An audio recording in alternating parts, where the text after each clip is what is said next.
When we were young, our train setups weren't nearly this elaborate by any means. That's because Daddy would rather spend the family money on foolish things like food and clothes.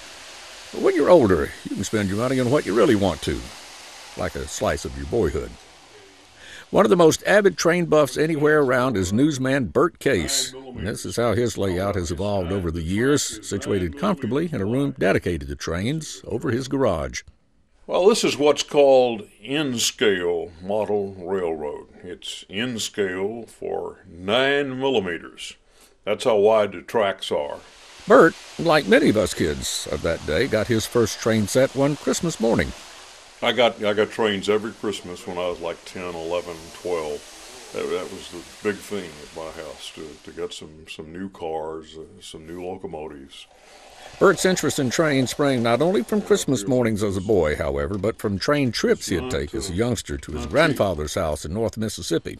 We'd go to Batesville, Mississippi on the train, my mother and I, when I was very small, when I was 7, 8, 9 years old.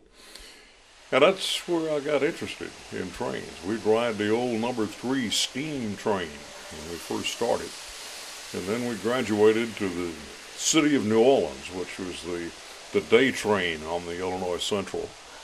Bert has models of those trains he'd ride in this setup, as well as pretty much every other major historic train that ever ran in Mississippi. There it comes. There it comes. It's running. The GM&O. And the trains for Christmas and the train trips to his grandfather's house have given Bert a grown-up interest in trains, too. Usually when he goes on vacation, he goes on a train. Oh, yeah, I still take train trips all over the United States. I've been anywhere you want to go in the United States, from Seattle to Miami, from Boston to Los Angeles.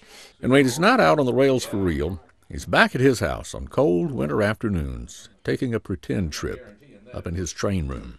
Cold Sunday afternoons, cold Saturday afternoons, when it's raining, this is what I do, come up here and play with the trains. That was quite a present that Santa dropped down Bert Case's chimney all those years ago.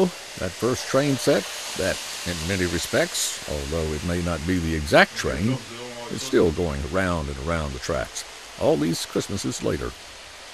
I'm Walt Grayson. And we got Amtrak running.